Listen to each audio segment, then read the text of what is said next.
America ಹಾಗೂ Iran ಮಧ್ಯೆ ಕದನ ವಿರಾಮ ಘೋಷಣೆ ಆಗಿದೆ. ಈ ಬೆಳವಣಿಗೆ ನಡುವೆಯೇ ಅಮೆರಿಕ ಅಧ್ಯಕ್ಷ ಡೊನಾಲ್ಡ್ ಟ್ರಂಪ್ ಮಹತ್ವದ ಘೋಷಣೆಯೊಂದನ್ನು ಮಾಡಿದ್ದಾರೆ. ಇರಾನ್ ತನ್ನಲ್ಲಿರೋ ಯುರೇನಿಯಂ ಅನ್ನ ಅಮೆರಿಕಾಗೆ ನೀಡೋಕೆ ಸಿದ್ಧ ಇದೆ ಅಂತ ಟ್ರಂಪ್ ಹೇಳಿದ್ದಾರೆ. ಯುರೇನಿಯಂ ಕುರಿತಾಗಿ ಇರಾನ್ ಜೊತೆ ಮಾತುಕತೆ ನಡೆಸಿದ್ದೀನಿ. ತನ್ನ ಬಳಿ ಈಗಾಗಲೇ ಇರೋ ಯುರೇನಿಯಂ ಸ್ಟಾಕ್ ಅಮೆರಿಕಾಗೆ ಕೊಡೋಕೆ ಇರಾನ್ ಸಿದ್ಧ ಇದೆ. ಈ ಆಧಾರದ ಮೇಲೆಯೇ ಎರಡೂ ದೇಶಗಳು ಶಾಂತಿ ಒಪ್ಪಂದಕ್ಕೆ ಬಂದಿವೆ. 6 ವಾರಗಳ ಯುದ್ಧಕ್ಕೆ ತೆರೆ ಬೀಳೋ ಸಾಧ್ಯತೆ ಇದೆ. ಇರಾನ್ ಅಣ್ವಸ್ತ್ರ ಹೊಂದಿದ್ರೆ ಇಡೀ ವಿಶ್ವಕ್ಕೆ ಮಾರಕ ಅಂತ ಟ್ರಂಪ್ ಹೇಳಿದ್ದಾರೆ. ಈ ಮಧ್ಯೆ ಇಸ್ರೇಲ್ ಹಾಗೂ ಲೆಬನಾನ್ ನಡುವಿನ ಯುದ್ಧಕ್ಕೂ ಅಮೆರಿಕ ಅಧ್ಯಕ್ಷ ಟ್ರಂಪ್ ಅಲ್ಪ ವಿರಾಮ ನೀಡಿದ್ದಾರೆ. 10 ದಿನಗಳ ಕದನ ವಿರಾಮ ಘೋಷಣೆಯಾಗಿದ್ದು ಶಾಂತಿ ಸ್ಥಾಪನೆಯ ಮತ್ತೊಂದು ಹೆಜ್ಜೆ ಅಂತ ಹೇಳಿದ್ರು. ಮಧ್ಯಪ್ರಾಚ್ಯ ಸಂಘರ್ಷದ ನಡುವೆ ಜಾಗತಿಕ ತೈಲ ಮಾರುಕಟ್ಟೆಯಲ್ಲಿ ಅಲ್ಲೋಲ ಕಲ್ಲೋಲ ಸೃಷ್ಟಿಯಾಗಿದೆ. ಭಾರತಕ್ಕೆ ಹೆಚ್ಚಿನ ಸಮಸ್ಯೆ ಆಗಬಾರದು ಅನ್ನೋ ಕಾರಣಕ್ಕೆ ರಷ್ಯಾದಿಂದ ಇಂಧನ ಖರೀದಿ ನಿರ್ಬಂಧ ತೆರವು ಮಾಡಿದೀವಿ ಅಂತ ಅಮೆರಿಕ ಹೇಳಿಕೊಂಡಿತ್ತು. ಇದೀಗ ಅಮೆರಿಕ ನೀಡಿದ ತಾತ್ಕಾಲಿಕ ವಿನಾಯಿತಿ ಅಂತ್ಯವಾಗಿದ್ದು ಮತ್ತೆ ವಿಸ್ತರಣೆ ಮಾಡೋ ಯಾವುದೇ ಪ್ರಸ್ತಾವನೆ ಇಲ್ಲ ಅಂತ ಹೇಳಿದ. ಮಧ್ಯಪ್ರಾಚ್ಯದಲ್ಲಿನ ಯುದ್ಧದಿಂದ ಆಗ್ತಾ ಇರೋ ಅವಾಂತರಗಳು ಒಂದೆರಡಲ್ಲ. ಒಂದ್ ಕಡೆ ಗ್ಯಾಸ್ ಅಭಾವ, ಇನ್ನೊಂದ್ ಕಡೆ ರೈತರಿಗೆ ಸಂಕಷ್ಟ ತಪ್ತಾ ಇಲ್ಲ. ಕೋಲಾರದಲ್ಲಿ ಟೊಮ್ಯಾಟೊ ಬೆಲೆ ಮತ್ತೆ ಕುಸಿದಿದ್ದು ಲಾಭದ ನಿರೀಕ್ಷೆಯಲ್ಲಿದ್ದ ಅನ್ನದಾತರಿಗೆ ನಿರಾಶೆಯಾಗಿದೆ. ಟೊಮ್ಯಾಟೊ ಮಾರುಕಟ್ಟೆಗೂ ಯುದ್ಧದ ಬಿಸಿ ತಟ್ಟಿದ್ದು 1 ಬಾಕ್ಸ್ ಟೊಮ್ಯಾಟೊ 400 ರೂಪಾಯಿಯಿಂದ 280 ರೂಪಾಯಿಗೆ ಕುಸಿದಿದೆ. ಜೊತೆಗೆ ಹೊರ ರಾಜ್ಯ ಹಾಗೂ ಬೆಂಗಳೂರಿಗೆ 40% ಟೊಮ್ಯಾಟೊ ರಫ್ತು ಬಂದ್ ಆಗಿದ್ದು ಹಾಕಿದ ಬಂಡವಾಳ ಸಿಗ್ತಾ ಇಲ್ಲ ಅಂತ ರೈತರು ಗೋಳಾಡ್ತಿದ್ದಾರೆ. ಇರಾನ್ ಮತ್ತು ಇಸ್ರೇಲ್ ನಡುವಿನ ಯುದ್ಧದಿಂದ ಬಳ್ಳಾರಿಯ ಜೀನ್ಸ್ ಉದ್ಯಮ ಸಂಕಷ್ಟಕ್ಕೆ ಸಿಲುಕಿದೆ. ಕಳೆದ 2 ತಿಂಗಳಿಂದ ಆರ್ಡರ್ ಸಿಗದೆ ಭಾರೀ ನಷ್ಟ ಅನುಭವಿಸುವಂತಾಗಿದೆ. 3 ತಿಂಗಳ ಮೊದಲೇ ಅರಬ್ ರಾಷ್ಟ್ರಗಳು ಜೀನ್ಸ್ ಆರ್ಡರ್ ನೀಡ್ತಾ ಇದ್ವು. ಆದರೆ ಯುದ್ಧ ಶುರುವಾಗಿದ್ದರಿಂದ ರಫ್ತು ಸಂಪೂರ್ಣ ಸ್ಥಗಿತವಾಗಿದೆ. ಜೊತೆಗೆ ಕಚ್ಚಾ ಸಾಮಗ್ರಿಗಳ ದರ ದುಪ್ಪಟ್ಟಾಗಿದ್ದು ಪ್ಯಾಂಟ್ ಬೆಲೆ ಹೆಚ್ಚಾಗಿದ್ದರಿಂದ ಸ್ಥಳೀಯವಾಗಿಯೂ ಯಾವುದೇ ಆರ್ಡರ್ ಸಿಗ್ತಾ ಇಲ್ಲ. ಇದರಿಂದ ಜೀನ್ಸ್ ಫ್ಯಾಕ್ಟರಿಗಳ ಮಾಲೀಕರು ಮಾತ್ರವಲ್ಲದೆ ಕಾರ್ಮಿಕರು ಕೂಡ ಸಂಕಷ್ಟ ಎದುರಿಸುವಂತಾಗಿದೆ. ಹುಬ್ಬಳ್ಳಿಯಲ್ಲಿ ನಟ ಧ್ರುವ ಸರ್ಜಾ ಆಟೋಗಳಿಗೆ ಉಚಿತ LPG ಗ್ಯಾಸ್ ವಿತರಣೆ ಮಾಡಿದ್ದಾರೆ. ಗ್ಯಾಸ್ ಸಿಗದೆ ಆಟೋ ಚಾಲಕರು ಪರದಾಡೋ ಸಮಯದಲ್ಲಿ ಒಟ್ಟು 5 ಬಂಕ್ಗಳ ಮೂಲಕ ಪ್ರತಿ ಆಟೋಗೆ 300 ರೂಪಾಯಿ ಗ್ಯಾಸ್ ಉಚಿತವಾಗಿ ವಿತರಿಸಿದ್ದಾರೆ. ಸುಮಾರು 800 ಆಟೋಗಳಿಗೆ ಗ್ಯಾಸ್ ವಿತರಣೆ ಮಾಡಲಾಗಿದೆ. ಧ್ರುವ ಸರ್ಜಾಗೆ ಆಟೋ ಚಾಲಕರು ಧನ್ಯವಾದ ತಿಳಿಸಿದ್ದಾರೆ. ಲೋಕಸಭಾ ವಿಶೇಷ ಅಧಿವೇಶನದಲ್ಲಿ ನಿನ್ನೆ ನಾರಿ ಶಕ್ತಿ ಹಾಗೂ ಕ್ಷೇತ್ರ ಪುನರ್ ವಿಂಗಡಣೆ ಮಸೂದೆಗಳು ಮಂಡನೆಯಾಗಿದ್ದು ಪ್ರಧಾನಿ ನರೇಂದ್ರ ಮೋದಿ ಐತಿಹಾಸಿಕ ಬಿಲ್ ಬಗ್ಗೆ ಮಾತನಾಡಿದ್ದಾರೆ. ಮಹಿಳಾ ಮೀಸಲಾತಿ ಜಾರಿಯಾದರೆ ದೇಶದ ಶಕ್ತಿ ಹೆಚ್ಚಾಗುತ್ತೆ ಎಂದಿರುವ ನಮೋ, ದೇಶದ ನಾರಿ ಶಕ್ತಿ ಹೆಚ್ಚಿಸಲು ನಮ್ಮ ಸಂಕಲ್ಪ ಇದೆ. ನಾರಿ ಶಕ್ತಿಗೆ ಭಂಗ ತರುವವರನ್ನ ಎಂದಿಗೂ ಮನ್ನಿಸೋದಿಲ್ಲ. ರಾಜಕಾರಣ ಬಿಟ್ಟು ಆಲೋಚನೆ ಮಾಡಬೇಕಾಗಿದೆ. ನಮ್ಮ ನಿರ್ಧಾರಗಳ ಬಗ್ಗೆ ಇಡೀ ದೇಶ ಕಾಯ್ತಾ ಇದೆ.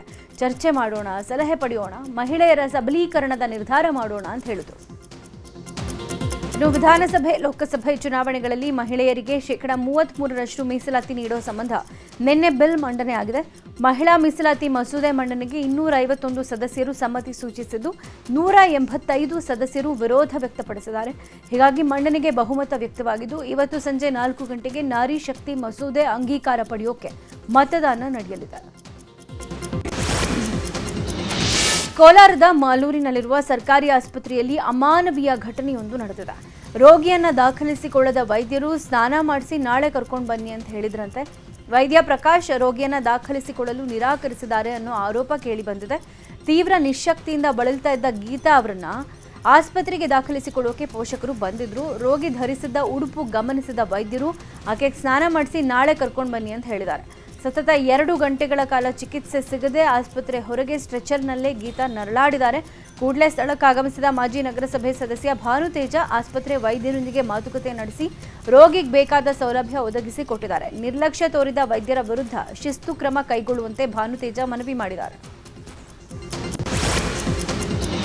ಬಂದೀಖಾನೆ ಡಿಜಿಪಿ ಅಲೋಕ್ ಕುಮಾರ್ ನಿನ್ನೆ ತಡರಾತ್ರಿ ಬೆಳಗಾವಿಯ ಹಿಂಡಲಗ ಜೈಲ್ಗೆ ದಿಢೀರ್ ಅಂತ ಭೇಟಿ ಕೊಟ್ಟಿದ್ದಾರೆ. ಬೆಳಗಾವಿ ನಗರದ 52 ಪೊಲೀಸ್ ಸಿಬ್ಬಂದಿಯೊಂದಿಗೆ ಜೈಲ್ ಮೇಲೆ ಏಕಾಏಕಿ ರೇಡ್ ಮಾಡಿದ್ದಾರೆ. ದಾಳಿ ವೇಳೆ 1 ಸಿಗರೇಟ್ ಪ್ಯಾಕ್, ಜಿಮ್ ಡಂಬಲ್ಸ್ ಪತ್ತೆಯಾಗಿವೆ. ಇನ್ನು ದಾಳಿ ಮುಗಿಸಿ ತೆರಳುತ್ತಾ ಇದ್ದಾಗ ಜೈಲ್ ಅಧಿಕಾರಿಯನ್ನ ಉದ್ದೇಶಿಸಿ ಚಿಕ್ಕ ಶಿಕ್ಷೆ ಕೊಡ್ತೀನಿ ಅಂತ ಅಲೋಕ್ ಕುಮಾರ್ ಹೇಳಿದ್ದಾರೆ. ಬಿಸಿಲ ತಾಪಕ್ಕೆ ಕಂಗೆಟ್ಟಿದ್ದ ಮಲೆನಾಡಿಗೆ ವರುಣ ತಂಪರೆದಿದ್ದಾನೆ. ಚಿಕ್ಕಮಗಳೂರು ಜಿಲ್ಲೆಯಾದ್ಯಂತ ಗುಡುಗು, ಸಿಡಿಲು, ಬಿರುಗಾಳಿ ಸಹಿತ ಭಾರೀ ಮಳೆ ಆಗಿದೆ. ಚಿಕ್ಕಮಗಳೂರು ನಗರ, ಹಿರೇಮಗಳೂರು, ಆಲ್ದೂರು, ಬಾಳೆಹೊನ್ನೂರು, ಮೂಡಿಗೆರೆ, ಎನ್ಆರ್ಪುರ ಸೇರಿದಂತೆ ಹಲವೆಡೆ ಮಳೆ ಆಗಿದೆ. ಮಳೆಯ ಸಿಂಚನದಿಂದ ಕಾಫಿ ಬೆಳೆಗಾರರ ಮೊಗದಲ್ಲಿ ಮಂದಹಾಸ ಮೂಡಿದೆ. ಕೊಪ್ಪ ತಾಲೂಕಿನ ಅತ್ತಿಕೊಡಿಗೆಯ ಆನ್ಮನೆಯಲ್ಲಿ ಸಿಡಿಲು ಬಡಿದು ಬಾಳೆಗಿಡದಲ್ಲಿ ಬೆಂಕಿ ಕಾಣಿಸಿಕೊಂಡಿದೆ. ಪ್ರಕಾಶ್ ಗೌಡ ಅನ್ನುವವರ ತೋಟದಲ್ಲಿ ಸಿಡಿಲು ಬಡಿದಿದ್ದು, ಅದೃಷ್ಟವಶಾತ್ ತೋಟದಲ್ಲಿ ಕೆಲಸ ಮಾಡ್ತಾ ಇದ್ದ ಕಾರ್ಮಿಕರು ಬಚಾವಾಗಿದ್ದಾರೆ. ಹಾಸನದಲ್ಲೂ ಬಿಸಿಲ ಬೇಗೆಗೆ ಬೆಂದಿದ್ದ ಭೂಮಿಗೆ ಮಳೆರಾಯ ತಂಪರೆದಿದ್ದಾನೆ. ಹಾಸನ ನಗರ ಸೇರಿದಂತೆ ವಿವಿಧೆಡೆ ಮಳೆ ಸುರಿದಿದೆ. ಹೆಚ್ಚು ಬಿಸಿಲಿನಿಂದ ಬಸವಳಿದಿದ್ದ ಜನರಿಗೆ ವರುಣ ಹರ್ಷ ತಂದಿದ್ದು, ಮಳೆಯಿಂದ ರೈತರ ಕೆಲ ಬೆಳೆಗಳಿಗೂ ಅನುಕೂಲವಾಗಿದೆ. ಇವತ್ತು ಸಿಎಂ ಸಿದ್ದರಾಮಯ್ಯ ದೆಹಲಿಗೆ ತೆರಳಲಿದ್ದಾರೆ. ದೆಹಲಿಯಲ್ಲಿ ನಡೆಯಲಿರುವ ಬ್ರಿಡ್ಜ್ ಟು ಬೆಂಗಳೂರು ಕಾರ್ಯಕ್ರಮದಲ್ಲಿ ಸಿಎಂ ಭಾಗಿಯಾಗಲಿದ್ದಾರೆ. ರಾಜ್ಯಕ್ಕೆ ಬಂಡವಾಳ ಹೂಡಿಕೆಗೆ ಉತ್ತೇಜಿಸುವ ನಿಟ್ಟಿನಲ್ಲಿ ಐಟಿ-ಬಿಟಿ ಇಲಾಖೆ ಆಯೋಜಿಸಿರುವ ಈ ಕಾರ್ಯಕ್ರಮದಲ್ಲಿ ಸುಮಾರು 80 ದೇಶದ ರಾಯಭಾರಿಗಳು ಭಾಗಿಯಾಗಲಿದ್ದಾರೆ. ಕಾರ್ಯಕ್ರಮದ ಬಳಿಕ ಕಾಲಾವಕಾಶ ಸಿಕ್ಕರೆ ಎಐಸಿಸಿ ಅಧ್ಯಕ್ಷ ಮಲ್ಲಿಕಾರ್ಜುನ್ ಖರ್ಗೆ, ಕೆಸಿ ವೇಣುಗೋಪಾಲ್ ಅವರನ್ನ ಸಿಎಂ ಭೇಟಿಯಾಗುವ ಸಾಧ್ಯತೆ ಇದೆ. ದಾವಣಗೆರೆ ಬೈ ಎಲೆಕ್ಷನ್ನಲ್ಲಿ ಪಕ್ಷ ವಿರೋಧಿ ಚಟುವಟಿಕೆ ಬಗ್ಗೆ ಸಮಾಲೋಚನೆ ನಡೆಸುವ ಸಾಧ್ಯತೆ ಇದೆ.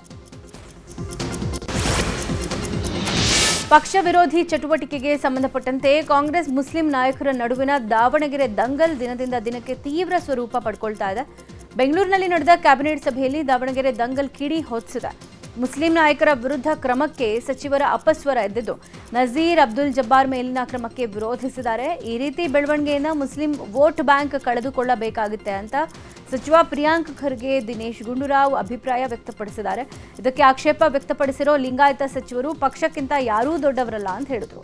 ಈ ಮಾತಿಗೆ ಪ್ರತಿಕ್ರಿಯೆ ಕೊಟ್ಟ ಸಚಿವ ಸತೀಶ್ ಜಾರಕಿಹೊಳಿ, ಈ ರೀತಿ ಕ್ರಮ ಸರಿಯಲ್ಲ ಅಂತ ಹೇಳ್ತಾ ಇದ್ದಂತೆ ಸಂಪುಟ ಸಭೆಯಿಂದ ಸಚಿವ ಎಸ್ ಮಲ್ಲಿಕಾರ್ಜುನ್ ಹೊರ ನಡೆದಿದ್ದಾರೆ.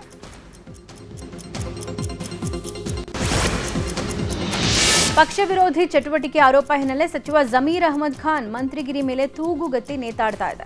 ಇದರ ಬೆನ್ನಲ್ಲೇ ಉಪಚುನಾವಣೆ ಗೆಲುವಿನ ಬಗ್ಗೆ ಸಿಎಂ ಸಂದೇಶ ಕೊಟ್ಟಿದ್ದಾರೆ. ಸಚಿವ ಸಂಪುಟ ಸಭೆಯನ್ನ ಮುಗಿಸಿ ಹೋಗುವಾಗ ಕೆಂಗಲ್ಗೇಟ್ನಲ್ಲಿ ಜಮೀರನ್ನ ನಿಲ್ಲಿಸಿಕೊಂಡು ಎರಡೂ ಕ್ಷೇತ್ರಗಳಲ್ಲೂ ನಾವೇ ಗೆಲ್ತೀವಿ ಅಂತ ಸಿಎಂ ಭವಿಷ್ಯ ನುಡಿದಿದ್ದಾರೆ. ಜೊತೆಗೆ ಜಮೀರ್ ಬೆನ್ನಿಗೆ ತಾನಿದ್ದೀನಿ ಅನ್ನುವ ಸಂದೇಶವನ್ನು ಮುಸ್ಲಿಂ ಸಮುದಾಯಕ್ಕೆ ನೀಡೋ ಪ್ರಯತ್ನ ಮಾಡಿದ್ದಾರೆ. ಅಲ್ಪಸಂಖ್ಯಾತ ನಾಯಕರನ್ನ ಸತೀಶ್ ಜಾರಕಿಹೊಳಿ ಭೇಟಿಯಾಗಿ ಹೈಕಮಾಂಡ್ ಕೈಗೊಂಡಿರುವ ಕ್ರಮಗಳ ಬಗ್ಗೆ ಚರ್ಚೆ ನಡೆಸಿದ್ದಾರೆ. ಕಾಂಗ್ರೆಸ್ನಿಂದ ಮುಸ್ಲಿಮರಿಗೆ ಅನ್ಯಾಯ ಎಂಬ ವಿಚಾರವಾಗಿ ಬೆಂಗಳೂರಿನಲ್ಲಿ ಸಚಿವ ಸತೀಶ್ ಜಾರಕಿಹೊಳಿ ಪ್ರತಿಕ್ರಿಯೆ ಕೊಟ್ಟಿದ್ದಾರೆ. ಈ ಹಿಂದೆ ವಾಲ್ಮೀಕಿ ಸಮುದಾಯಕ್ಕೆ ಅನ್ಯಾಯ ಅಂತ ಚರ್ಚೆ ನಡೆದಿತ್ತು. ಇದೀಗ ಮುಸ್ಲಿಂ ಸಮುದಾಯಕ್ಕೆ ಅನ್ಯಾಯ ಅಂತ ಚರ್ಚೆ ಆಗ್ತಾ ಇದೆ. ಈ ವಿಚಾರವಾಗಿ ಕೆಪಿಸಿಸಿ ಅಧ್ಯಕ್ಷರ ಜೊತೆ ಚರ್ಚೆ ಮಾಡ್ತೀನಿ ಅಂತ ಹೇಳಿದ್ರು. ಸಚಿವ ಜಮೀರ್ ಅಹಮದ್ ಬೆನ್ನಿಗೆ ಸತೀಶ್ ಜಾರಕಿಹೊಳಿ ನಿಂತಿದ್ದಾರೆ. ಇವತ್ತು ಕೆಪಿಸಿಸಿ ಅಧ್ಯಕ್ಷ ಡಿಕೆ ಶಿವಕುಮಾರ್ರನ್ನ ಜಾರಕಿಹೊಳಿಯ ಟೀಮ್ ಭೇಟಿ ಮಾಡಲಿದೆ. ವಾಲ್ಮೀಕಿ ಸಮುದಾಯ ಆಯಿತು, ಈಗ ಅಲ್ಪಸಂಖ್ಯಾತರ ಟಾರ್ಗೆಟ್ ಮಾಡಲಾಗ್ತಾ ಇದೆ. ಸಮಾಜಕ್ಕೆ ತಪ್ಪು ಸಂದೇಶ ಹೋಗುತ್ತೆ, ಇದು ಬೇಡ ಅಂತ ಮನವರಿಕೆ ಮಾಡಿಕೊಡೋ ಪ್ರಯತ್ನಕ್ಕೆ ಮುಂದಾಗಿದ್ದು, ಈ ಮೂಲಕ ಹೈಕಮಾಂಡ್ಗೂ ಎಚ್ಚರಿಕೆ ಸಂದೇಶ ರವಾನಿಸೋ ತಂತ್ರ ಹೂಡಿದ್ದಾರೆ. ಒಳ ಮೀಸಲಾತಿ ಜಾರಿಗೆ ಸಚಿವ ಸಂಪುಟ ಸಭೆಯಲ್ಲಿ ಟೆಕ್ನಿಕಲ್ ಕಮಿಟಿ ರಚನೆ ಮಾಡಲಾಗಿದೆ. ಒಳ ಮೀಸಲಾತಿ ಜಾರಿಗೆ ಸೂಕ್ತ ಶಿಫಾರಸು ಮಾಡೋಕೆ ಸರ್ಕಾರದ ಮುಖ್ಯ ಕಾರ್ಯದರ್ಶಿ ನೇತೃತ್ವದಲ್ಲಿ ಟೆಕ್ನಿಕಲ್ ಕಮಿಟಿ ರಚನೆ ಮಾಡಲಾಗಿದೆ. ಏಪ್ರಿಲ್ 24ರ ಒಳಗೆ ಸೂಕ್ತವಾದ ವರದಿ ನೀಡುವಂತೆ ಸೂಚನೆ ಕೊಡಲಾಗಿದೆ. ಧಾರವಾಡ ಜಿಲ್ಲಾ ಪಂಚಾಯಿತಿ ಸದಸ್ಯ ಯೋಗೀಶ್ ಗೌಡ ಕೊಲೆ ಸಂಬಂಧ ಇವತ್ತು ಶಿಕ್ಷೆ ಪ್ರಮಾಣ ಪ್ರಕಟವಾಗಲಿದೆ. ಶಾಸಕ ವಿನಯ್ ಕುಲಕರ್ಣಿ ಸೇರಿದಂತೆ 17 ಅಪರಾಧಿಗಳ ಶಿಕ್ಷೆ ಪ್ರಮಾಣ ಇಂದು ಜನಪ್ರತಿನಿಧಿಗಳ ಸ್ಪೆಷಲ್ ಕೋರ್ಟ್ ಘೋಷಣೆ ಮಾಡಲಿದೆ. ಶಿಕ್ಷೆ ಪ್ರಮಾಣ ಪ್ರಕಟ ಆಗ್ತಾ ಇರುವ ಹಿನ್ನೆಲೆ ಇವತ್ತು ವಿನಯ್ ಕುಲಕರ್ಣಿ ಸೇರಿದಂತೆ 17 ಮಂದಿ ಅಪರಾಧಿಗಳನ್ನು ಕೋರ್ಟ್ಗೆ ಹಾಜರುಪಡಿಸಲಾಗಿದೆ. ಈಗಾಗಲೇ ನ್ಯಾಯಾಲಯ ಅಪರಾಧಿಗಳ ಹೇಳಿಕೆ ಹಾಗೂ ವಕೀಲರ ಹೇಳಿಕೆಯನ್ನು ದಾಖಲಿಸಿಕೊಂಡಿದೆ. ಅಪರಾಧಿಗಳು ಹಾಗೂ ವಕೀಲರು ಕನಿಷ್ಠ ಶಿಕ್ಷೆ ವಿಧಿಸುವಂತೆ ಕೋರ್ಟ್ನಲ್ಲಿ ಮನವಿ ಮಾಡಿದ್ದಾರೆ. ಇವತ್ತು ಕೋರ್ಟ್ ಯಾವ ಪ್ರಮಾಣದಲ್ಲಿ ಶಿಕ್ಷೆ ಕೊಡುತ್ತೆ ಅನ್ನೋದು ತೀವ್ರ ಕುತೂಹಲ ಮೂಡಿಸಿದೆ. ಕರ್ನಾಟಕದ ಜಿಲ್ಲಾ ಸಿವಿಲ್ ಮತ್ತು ಹಿರಿಯ ಸಿವಿಲ್ ನ್ಯಾಯಾಧೀಶರು ಸೇರಿದಂತೆ ಒಟ್ಟು 369 ನ್ಯಾಯಾಧೀಶರನ್ನು ವರ್ಗಾವಣೆ ಮಾಡಲಾಗಿದೆ. ಪ್ರತಿ ವರ್ಷ ನಡೆಯುವ ಸಾಮಾನ್ಯ ವರ್ಗಾವಣೆ ಪ್ರಕ್ರಿಯೆಯಂತೆ ವರ್ಗಾವಣೆ ಮಾಡಿ ಕರ್ನಾಟಕ ಹೈಕೋರ್ಟ್ ರಿಜಿಸ್ಟ್ರಾರ್ ಜನರಲ್ ಆದೇಶ ಹೊರಡಿಸಿದೆ. ಕಾಂಗ್ರೆಸ್ ಶಾಸಕ ವಿನಯ್ ಕುಲಕರ್ಣಿ ವಿರುದ್ಧದ ಕೊಲೆ ಪ್ರಕರಣ ತೀರ್ಪು ನೀಡಿದ್ದ ಜನಪ್ರತಿನಿಧಿಗಳ ವಿಶೇಷ ಕೋರ್ಟ್ ಜಡ್ಜ್ ಸಂತೋಷ್ ಗಜಾನನ ಭಟ್ ಅವರನ್ನು ಬೆಂಗಳೂರು ಮಧ್ಯಸ್ಥಿಕೆ ಕೇಂದ್ರದ ನಿರ್ದೇಶಕರನ್ನಾಗಿ ವರ್ಗಾವಣೆ ಮಾಡಲಾಗಿದ್ದು, ಜೂನ್ 1ನೇ ತಾರೀಕಿಂದ ಜಾರಿಗೆ ಬರುವಂತೆ ವರ್ಗಾವಣೆಗೊಳಿಸಿ ಆದೇಶ ಹೊರಡಿಸಲಾಗಿದೆ. ರಾಜ್ಯ ಪೊಲೀಸ್ ಮಹಾನಿರ್ದೇಶಕರಾಗಿ ಡಾಕ್ಟರ್ ಎಂಎ ಸಲೀಂ ಅವರನ್ನು ಮುಂದುವರಿಸಲು ಸರ್ಕಾರ ಆದೇಶಿಸಿದೆ. 2027ರ ಆಗಸ್ಟ್ 29ರವರೆಗೆ ರಾಜ್ಯ ಪೊಲೀಸ್ ಮಹಾನಿರ್ದೇಶಕರಾಗಿ ಡಾಕ್ಟರ್ ಎಂಎ ಸಲೀಂ ಮುಂದುವರಿಯಲಿದ್ದಾರೆ. 2025ರ ಮೇ 21ನೇ ತಾರೀಕರಂದು ಪ್ರಭಾರ ಡಿಜಿ ಐಜಿಪಿಯಾಗಿ ಸಲೀಂ ಅಧಿಕಾರ ಸ್ವೀಕರಿಸಿದ್ರು. ಇದೇ ವರ್ಷ ಆಗಸ್ಟ್ನಲ್ಲಿ ಅವರನ್ನು ಪೂರ್ಣಾವಧಿ ಡಿಜಿಪಿಯಾಗಿ ನೇಮಿಸಲಾಗಿತ್ತು. 1993ನೇ ಬ್ಯಾಚ್ IPS ಅಧಿಕಾರಿಯಾಗಿರುವ ಸಲೀಂ ಮುಂದಿನ ಜೂನ್ನಲ್ಲಿ ನಿವೃತ್ತರಾಗಬೇಕಾಗಿತ್ತು. ಈಗ ಇವರ ಸೇವಾವಧಿಯನ್ನು 14 ತಿಂಗಳು ವಿಸ್ತರಣೆ ಮಾಡಲಾಗಿದೆ. ಬೆಳಗಾವಿಗೆ ಇವತ್ತು ಗೃಹ ಸಚಿವ ಡಾಕ್ಟರ್ ಜಿ ಪರಮೇಶ್ವರ್ ಭೇಟಿ ಕೊಡಲಿದ್ದಾರೆ. ವಲಯ ಪೊಲೀಸ್ ಅಧಿಕಾರಿಗಳ ಸಭೆ, ವಿವಿಧ ಕಾರ್ಯಕ್ರಮಗಳಿಗೆ ಚಾಲನೆ ಕೊಡಲಿದ್ದಾರೆ. ವಿವಿಧ ಪೊಲೀಸ್ ಠಾಣೆಗಳ ಕಟ್ಟಡ ಕಾಮಗಾರಿ, ವಸತಿ ಗೃಹಗಳ ನಿರ್ಮಾಣಕ್ಕೆ ಭೂಮಿ ಪೂಜೆ ಮಾಡಲಿದ್ದಾರೆ. ನಗರದ ಪೊಲೀಸ್ ಆಯುಕ್ತರ ಕಚೇರಿ ಬಳಿಯಲ್ಲಿ ವೇದಿಕೆ ಕಾರ್ಯಕ್ರಮ ನಡೆಯಲಿದೆ. ರಸ್ತೆ ಗುಂಡಿಗಳಿಗೆ ಬೇಸತ್ತ ವೃದ್ಧರು, ಮಕ್ಕಳು ತಾವೇ ಗುಂಡಿ ಮುಚ್ಚುತ್ತಾ ಇದ್ದಾರೆ. ಬೆಳಗಾವಿ ಜಿಲ್ಲೆಯ ಅಥಣಿಯ ಸಂಬರ್ಗಿ ಗ್ರಾಮದ ಗುಂಡಿಮಯ ಆಗಿರುವಂತಹ ರಸ್ತೆಯನ್ನ ರಿಪೇರಿ ಮಾಡುವಂತೆ ಹಲವು ಬಾರಿ ಮನವಿಯನ್ನ ಸಲ್ಲಿಸಲಾಗಿತ್ತು. ಲೋಕೋಪಯೋಗಿ ಇಲಾಖೆ ಮಾತ್ರ ತಲೆ ಕೆಡಿಸಿಕೊಂಡಿರಲಿಲ್ಲ.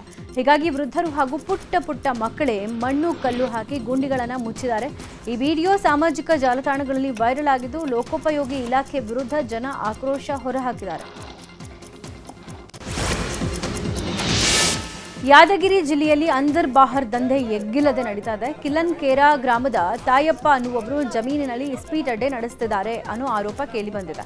ಜಮೀನಿನಲ್ಲಿ ನಿತ್ಯ 10 ಜನ ಕೂತ್ಕೊಂಡು ಕಾನೂನು ಬಾಹಿರವಾಗಿ ಯಾವುದೇ ಭಯ ಇಲ್ಲದೆ ಲಕ್ಷಾಂತರ ರೂಪಾಯಿ ಜೂಜಾಟ ನಡೆಸ್ತಿದ್ದಾರಂತೆ.